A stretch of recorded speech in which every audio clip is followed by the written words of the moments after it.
Hello, வாங்க இன்னைக்கு என்ன பண்ணலாம்? இன்னைக்கு பாயா பண்ணலாம். ஸோ இது இந்த பாயா வாங்கிட்டு நம்ம எப்படி செய்யணும்னு நான் சொல்லிடுறேன். நல்லா மஞ்சளும் உப்பும் போட்டு நல்லா கழுவி எடுத்துருங்க. அப்புறமா இதில் கொஞ்சம் மஞ்சள் போட்டுட்டு தண்ணி போட்டுட்டு நம்ம குக்கரில் வேக போட்டுடலாம். சரியா? இது நல்லா வேகட்டும். அதுக்கப்புறம் இதுக்கு என்ன மசாலா போடலான்னு நான் சொல்கிறேன். ஸோ நம்ம பாயா வெந்துடுச்சு.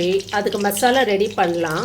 ஒரு மிக்சி ஜாரில் இஞ்சி, பூண்டு, வெங்காயம், தக்காளி எல்லாம் அரைச்சிட்டு எண்ணெயில் போட்டு நல்லா வதக்குங்க. இது வெந்துட்டு இருக்கும் போது நம்ம கொஞ்சம் தேங்காய், சோம்பு அரைச்சி வச்சுக்கலாம்.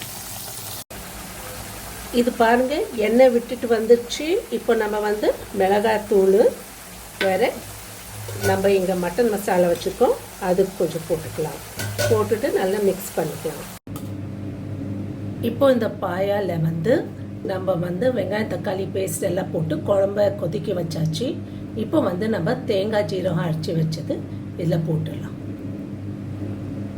இது நல்லா இப்போ வெந்து வந்தால் நம்ம பாயா ரெடி. இப்போ மசாலா எல்லாம் நம்ம கலந்துட்டோம். தேங்காய் அரைச்சி விட்டாச்சு. இப்போ இது கொஞ்சம் நேரம் கொதிச்சு வந்தால் நம்ம பாயா வில் பி ரெடி. வாங்க சாப்பிடலாம். சுட சுட இட்லி அண்ட் வெரி டேஸ்டி பாயா. வாங்க நீங்களும் ஜாயின் பண்ணிக்கோங்க. சாப்பிடலாம் வாங்க.